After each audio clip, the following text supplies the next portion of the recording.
Olá, turma, tudo bem com vocês?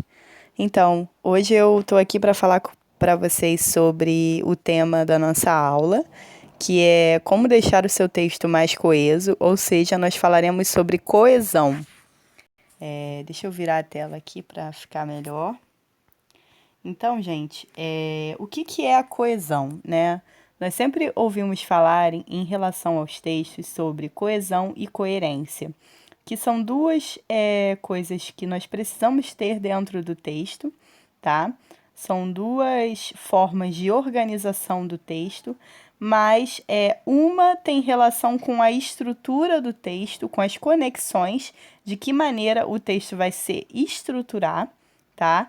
E outra tem a ver com o tema, tá? Então, coesão tem a ver com como nós vamos encaixar as nossas ideias, de que maneira nós encaixamos as nossas ideias dentro daquele texto, tá? Sendo que coesão e coerência sempre vão andar juntas, tá? Mas uma tem mais a ver com a estrutura linguística e outra, né? A coesão tem mais a ver com a estrutura linguística e a coerência tem mais a ver com os assuntos que serão falados dentro do texto, tá? Então, como está dizendo aqui nesse texto que eu pedi para vocês estudarem, está dizendo que basicamente pode-se dizer que há dois tipos de coesão, tá? E que a coesão, ela significa conexão, tá? Conexão entre os enunciados, entre as partes que constituem um texto, permitindo a comunicação. Então, quais seriam esses dois tipos de coesão? Seriam a coesão referencial e a coesão sequencial, tá? Então, vamos entender aqui o que é essa coesão referencial e o que é a coesão sequencial, tá? Então, nós temos aqui um primeiro exemplo referente à coesão referencial, em que nós temos a seguinte frase: Dona Maria é uma ótima cozinheira. Ontem ela preparou uma deliciosa moqueca de camarão. Então, nós temos aí Dona Maria, né, como um sujeito da primeira oração, e depois nós retomamos, né, a Dona Maria por um pronome que é o pronome ela, tá? Então, quando nós fazemos isso em um texto, quando nós retomamos algo que já foi falado através de um pronome, por exemplo, isso é uma estratégia de coesão e nós chamamos de coesão referencial, porque qual é o referente do pronome ela nessa frase? O referente do pronome ela nessa frase vai ser a Dona Maria, tá? Então, neste período, é fácil perceber que o termo ela retoma Dona Maria, tá? Então, é uma forma de fazer uma coesão referencial. Existem também, gente, outras classes de palavras, não somente os pronomes pessoais, tá? Que podem atuar como elementos coesivos, tá? Então, vamos ver os exemplos. Letra A. A professora Mônica explica muito bem. Suas aulas são sempre um sucesso. Então, nós temos aí um pronome possessivo, suas, que faz referência à professora Mônica, tá? Então, o pronome possessivo suas também age como um elemento coesivo, fazendo a coesão referencial. Já na letra B, este é o pai de cujo filho te falei. Então, nós temos um outro tipo de pronome, o pronome relativo, cujo, que faz referência à palavra o pai. Depois, na letra C, nós temos: fala-se muito na possibilidade de demissão de todos os funcionários, mas essa ideia seria péssima. Então, nós temos aí um grupo nominal, né, que seria duas palavras, essa ideia, tá, que atua também como elemento coesivo, porque se refere à possibilidade de demissão de todos os funcionários, se refere a algo que já foi falado anteriormente. Na letra D, nós temos: as baleias podem assustar pelo seu tamanho, mas, na verdade, os cetáceos costumam ser muito dóceis. Então, o que acontece aqui? Nós temos aqui uma coesão referencial através de palavras que são do mesmo campo semântico, ou seja, do mesmo campo de ideia. Cetáceo é um sinônimo de baleia, né? Então, cetáceo é a mesma coisa que baleia. E a gente, para poder fazer referência à primeira palavra que nós citamos, que foi baleia, a gente utiliza uma outra palavra que significa a mesma coisa, que ajuda, né, na leitura desse texto, Então, é uma coesão também referencial através de sinônimos, tá? E na letra E? Na letra E, nós temos o exemplo: dizer para eu sair da sua vida, você não precisa falar assim comigo. Então, nós temos aqui também um advérbio, que é o advérbio assim, que faz referência a uma oração que foi dita anteriormente, né? Dizer para eu sair da sua vida, você não precisa falar assim comigo. Assim como? Assim, da maneira como foi falado antes, tá bom? Então, acho que deve ter ficado claro para vocês que a coesão referencial, ela tem a ver com a referência, né? Então, ela tem a ver com o fato de nós falarmos algo e nós utilizarmos de algum elemento, pode ser de um pronome, pode ser, né, até mesmo de um substantivo, de um sinônimo, para se referir a algo que foi falado antes. Tá bom, gente? Tranquilo? Espero que vocês estejam entendendo até agora, tá? Se vocês tiverem alguma dúvida, por favor, me enviem a pergunta. E vamos falar então sobre a coesão sequencial. Então, gente, na coesão sequencial, nós temos aí um exemplo. Sequencial, como o próprio nome já fala, tem a ver com sequência, né? Então, com que tipo de sequência que nós vamos utilizar no nosso texto para que o nosso texto seja coeso, para que ele tenha um sentido, para que a outra pessoa consiga entender os processos que nós queremos passar, tá? Então, nós temos aí o exemplo: João estudou para a prova, mas não conseguiu a aprovação. E nós temos duas orações que apresentam contradição. O que isso quer dizer? Que o João, apesar dele ter estudado para a prova, ele não conseguiu a aprovação, né? Na verdade, o esperado é que se ele estudou para a prova, ele tivesse conseguido. Mas nós temos aí um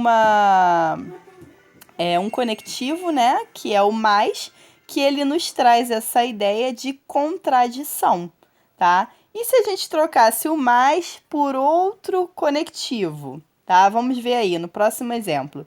João estudou para a prova, isto é, não conseguiu a aprovação.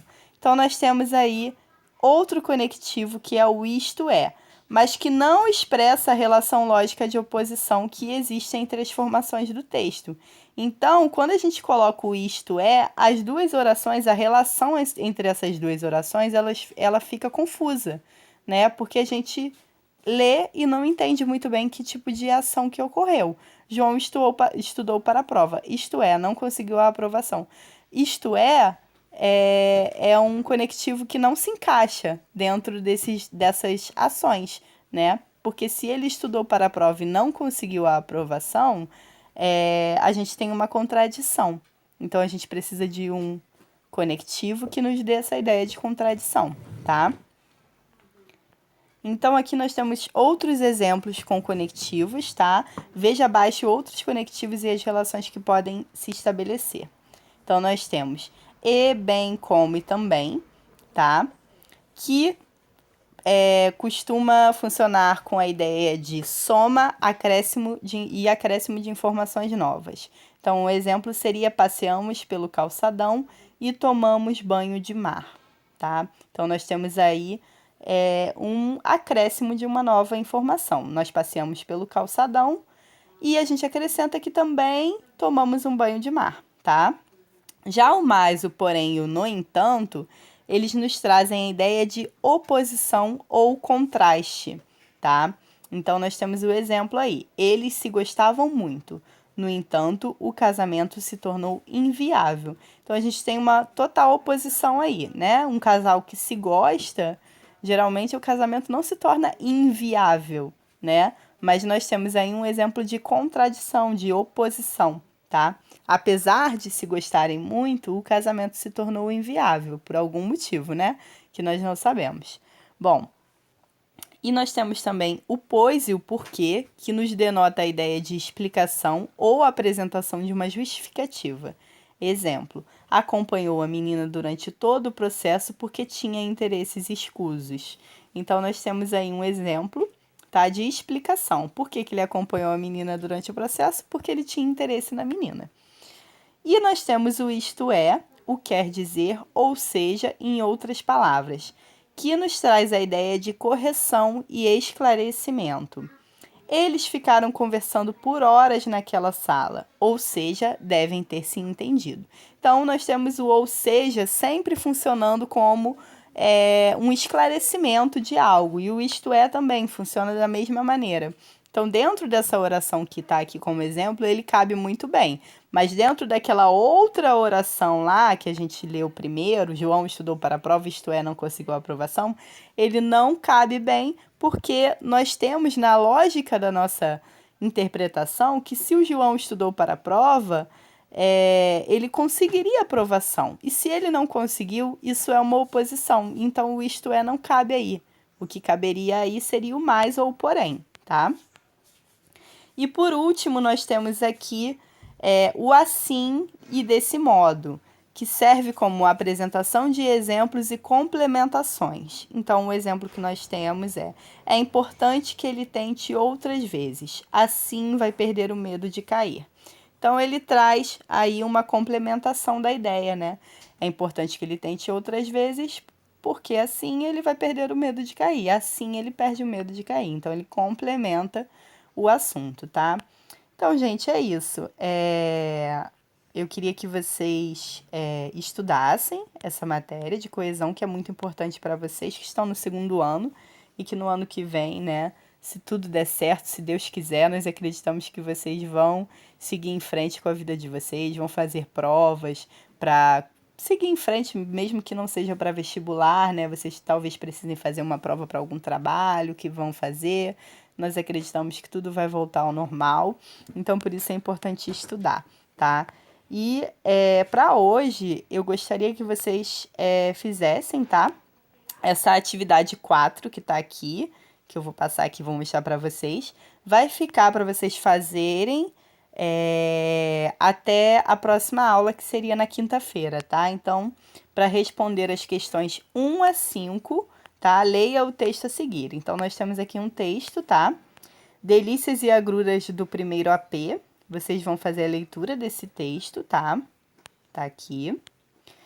E vão responder as questões 1, 2, 3, 4, até a questão 4, tá? Até a página 28. Bom, e é isso, gente. O dever de casa é esse, tá? Espero que a aula tenha sido produtiva para vocês. Até mais, até a próxima. Mamãe? Que? É?